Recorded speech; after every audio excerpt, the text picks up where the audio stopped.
在投资的世界里，智慧与实践交织，成功与遗憾并存。股神巴菲特以其传奇的投资生涯和深邃的投资哲学，为我们揭示了投资世界的真谛。巴菲特的投资理念独特且卓有成效，他坚持长期投资，注重内在价值，尽管这样的策略需要付出时间的代价，却也因此成就了伯克希尔无可匹敌的竞争优势。然而，这样的孤独之旅也警示我们，投资的成功并不总是热闹非凡，往往需要抵御短期诱惑，坚定践行长期主义。那么接下来，我们将深入剖析巴菲特更多宝贵的投资心得，包括自动驾驶对保险行业的潜在影响，技术进步带来的双刃剑效应，以及为何好货往往不便宜。这些来自巴菲特的经验之谈，将为我们打开理解投资世界的新视角，帮助我们在变幻莫测的市场中找寻那份属于自己的心平气和与投资智慧。我是路易德金，欢迎订阅我们的频道，让我们一起发掘金钱财富。抄底唯一的问题是，我们永远不会知道市场什么时候是底。巴菲特说，我在金融危机期间使用伯克希尔账上大量闲置资金进行投资，但出手太早了。如果我当时知道现在所知道的这些情况，如果我们一直保留所有的弹药，直到最底部才出手抄底，我们会做得好很多很多。我们出手的时机本来可以改善很多，但是抄底唯一的问题是，我们永远不会知道市场什么时候是底。投资人最后悔的就是抄底没有抄到最底部，要么是太早买了又跌得更低，要么是太晚本来可以更早时候买得更低。很多人为此后悔得睡不着觉，很多专业投资人也经常受到批评，为什么不等到股市跌到大底抄底最低价买入？巴菲特也遗憾自己没有抄到最低的大底，但是他并不后悔。抄底唯一的问题是，我们永远不会知道市场什么时候是底。投资出错是难免的。巴菲特在2014年致股东的信中谈了自己在债券投资上的大错，买入 Energy Future Holdings 发行的债券20亿美元，亏损近9亿美元，亏损幅度高达 45%。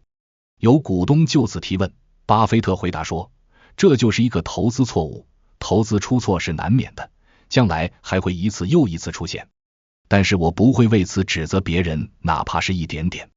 这个错误的教训是，伯克希尔公司的经理人们要关注未来，搞清楚那些挑战可能会损害自己管理的公司业务。做投资的人都会出错，但几乎人人都不谈自己出的错，尤其是那些专业投资人。但是巴菲特身为世界首富，却在年报上公开披露自己的投资错误，在年会公开承认自己的投资错误。错误在所难免，拒不承认错误，回避错误才是最大的错误。巴菲特是人不是神，我们普通投资人拒不承认错误，就是不把自己当人而当神。对于长期投资来说，时机并不重要。针对为什么伯克希尔进军商业保险业务的问题，巴菲特曾经说过，时机并不重要，因为我们是为了长期发展而开展业务，这是一笔永久性投资。经常有人会问，现在是投资的好时机吗？会不会下跌得更低呢？如果投资者是做短线做波段，这个问题非常重要。但是如果投资者是长期投资，时机的问题并不重要。只要价格合理，长期收益率满意，就是买入的好时机。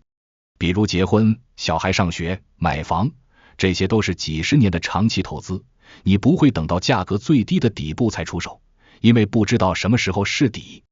只要价格合理，赚到大头就行了，这要比非得等到最低赚到最多，结果完全错过机会好得多。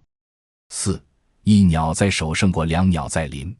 有股东问，巴菲特在估算内在价值上有哪些方面并不同意导师格雷厄姆的看法。巴菲特的回答再次引用伊索寓言中的名言，一鸟在手胜过两鸟在林。估算林中小鸟的价值要考虑几个因素，包括小鸟可能有多少以及什么时候会出现。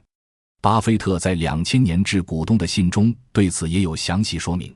这位传达神谕的圣人就是伊索，他告诉我的那个尽管有些不完整却经久不衰的投资真知灼见，就是一鸟在手胜过二鸟在林。要使进步充实细化这个基本原则，你只需要再回答3个问题。第一个问题，你有多么确定树丛里真的有小鸟？第二个问题，小鸟什么时候会出现，以及会有多少小鸟出现？第三个问题，无风险利率是多少？如果你能回答出以上3个问题，那么你就能知道这片树丛的最大价值是多少，以及你现在需要拥有小鸟的最大数量是多少，才能使你值得放弃现在拥有的这些小鸟来交换树丛未来可能出现的小鸟。当然，不要光从字面上理解，只考虑小鸟。我们真正要考虑的是现金。道理非常简单，但真正领会又真正做到的也是非常不简单。5. 别人之所以不愿意像我们这样做，是因为这需要太长时间了。有人问巴菲特认为什么企业是伯克希尔公司的竞争对手？巴菲特说，一个也没有。我从来没有看到过伯克希尔公司的竞争对手。在收购企业上，有人和我们竞争，但是我没有看到任何人有一个业务模式，从根本上追逐我们想要取得的成就。别人之所以不愿意像我们这样做，是因为这需要太长时间了。同时，芒格也补充说，缓慢的困难在于事情没有办成你就先死了。俗话说，人生苦短，只争朝夕。说长期投资的人很多，做长期投资的人极少。大谈巴菲特的人很多，模仿巴菲特去做的人很少。原因很简单，长期投资需要的时间太长了，见到效果太慢了。可是，正如著名的基金经理彼得·林奇所说，投资就像减肥，最重要的不是决心，而是毅力。减肥最有效又最健康的方法就是少吃多动，管住嘴，放开腿。但这需要坚持很长时间，所以很少人这样做，而是选择最不健康但最快见效但又最快无效的方法，吃减肥药。真正学习巴菲特做价值投资、做长期投资的人没有对手，这是最大的幸福，也是最大的悲哀，因为注定你非常孤独。6. 对社会是好事，但对投资未必是好事。巴菲特说，无人自动驾驶汽车代表着对于汽车保险行业的一个真正威胁，因为事故比率将会下降，保险费率也会随之下降。对于社会非常好的一件事，对于汽车保险公司却非常不好。技术的进步对于整个社会来说是大好事，但对于相关的公司来说也许是大坏事。巴菲特在这方面投资教训深刻，他投资的纺织公司倒闭了，鞋业公司巨亏了，世界百科全书出版公司大亏了，最主要的原因都是技术进步。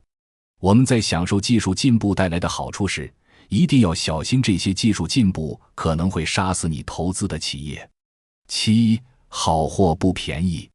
巴菲特回答关于当年收购毕夫人的内布拉斯加家具商场的提问说，这并不是一笔非常便宜的收购，但这确实是一家非常伟大的企业。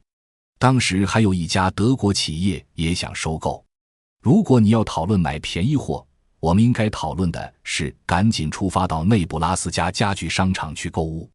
巴菲特早年学的是格雷厄姆，只买便宜货，不管企业是好是坏。后来在芒格的影响下，开始汲取费雪的投资策略，投资于业务一流而且管理一流的超级明星企业。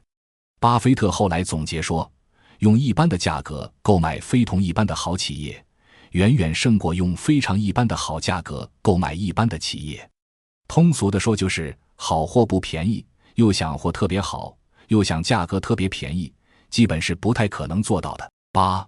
问题不是要投资收益最大化，而是要100%心平气和。巴菲特在其中1年的致股东的信中说，1比1赠规定，现金必须交给代表我太太利益的托管人。我给财产托管人的建议再简单不过了，10%的现金用于购买短期政府债券，其余90%拿来用于购买成本极低的标普500指数基金。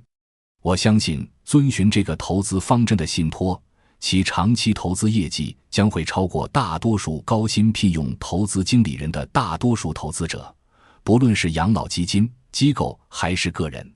当时就有人质问道，巴菲特为什么不用这笔钱购买指数基金，而不是伯克希尔公司的股票呢？对此，巴菲特回答道：问题不是要投资收益最大化，而是要100%心平气和。这样做的目的不是为了得到更多的资本。我也部分考虑到投资收益最大化，我已经指示3个受托人在必须出售之前，1股伯克希尔股票也不要卖出。这个期限长达12年。巴菲特过去18年10次推荐指数基金。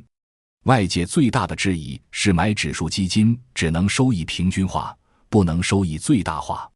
是的，不过达到市场平均收益率水平，意味着你的长期业绩排名属于前1/3。指数基金无疑是最省心、最安心、最放心的投资之一。投资大师巴菲特通过其在金融市场的亲身体验和深刻见解，揭示了投资过程中的多个重要原则。